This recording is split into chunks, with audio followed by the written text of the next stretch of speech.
ஜெய்பீம் படம் பார்த்தேன், உள்ளம் உலுக்கியது.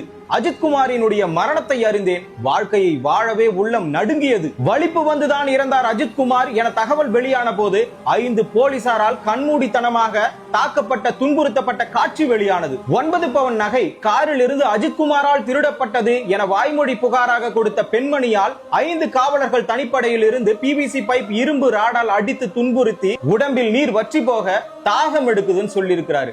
5 பேர்ல ஒருத்தனுக்கு கூடவாடா கருணை இருக்காது. இதிலிருந்தே தெரிகிறது அடிச்ச 5 பேருமே மிருகம் தான். ஏன் அப்படி சொல்றேன்னு பாக்குறீங்களா? தாகத்திற்கு தண்ணீர் கொடுக்காமல் மிளகாய் தூள் கொடுத்துள்ளன. உடம்பில் சொட்டு தண்ணீர் இல்லாததால் சிறுநீர் வரும்போது ரத்தமாக வந்திருக்கிறது. 9 பவுன் நகைக்காக தவறே செய்யாதவருடைய உயிர் போக வேண்டுமா? கோடி கோடியாய் கொள்ளையடித்தவனுக்கு ஜெயில வசதியாய் ஏற்பாடுகளை செய்துவிட்டு அவன் வெளியே வரும்போது ஒரு போலீஸ் பாதுகாப்போடு பெயில் கொடுக்கிறீர்கள். தந்தை இல்லாமல் கோவில்ல செக்யூரிட்டியா வேலை பார்த்தவனுக்கு ஏழை மக்களுக்கு கேட்க நாதி இல்லை என்று மூச்சு நின்று போகும் வரை அடித்து துன்புறுத்தி இருக்கிறீர்கள். அநீதி செய்பவர்களிடத்தில் இருந்து மக்களை பாதுகாக்கத்தான் அரசாங்கத்தில் காவல்துறை.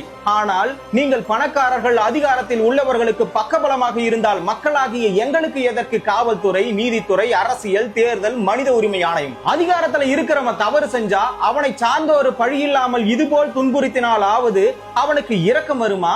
தண்ணீர் குடுக்க தோணி இருக்குமா? ஐயா, நீதியாவது பாமர மக்களுக்கு உண்மையாக கிடைக்க வேண்டும். இல்லையேல் ஏழையான பாமரனான நாங்கள் கடைசி வாய்ப்பான நீதித்துறையினுடைய வாசலில் தான் மாண்டு போக வேண்டும். தயவு செய்து இந்த ஆட்சியில இது நடந்தது, அந்த ஆட்சியில அது நடந்ததுன்னு சொல்லாதீங்க. அது எப்படி தெரியுமா இருக்கு? அவங்க எங்க ஆட்சியில இந்த தப்பு நடக்கலன்னு சொல்ல வைக்கணும்ன்றதுக்காக அது தப்ப வைக்கணும்னு நினைக்குது. ஆட்சி அதிகாரத்துல இருக்கவங்க கிட்ட கெஞ்சி கேட்கறது ஒண்ணு மட்டும்தான், எங்க ஆட்சியில எந்த தப்பு நடக்கலன்னு சொல்றது நல்லாட்சி கிடையாது. நடந்த தப்புக்கு சரியான தண்டனை வாங்கி கொடுத்து மீண்டும் அந்த தவறு நடக்காத மாதிரி பண்றதுதான் சரியான ஆட்சி. நம்மால் முடிந்த குரலையாவது கமெண்ட்ல எடுப்போம். Justice for Ajithkumar.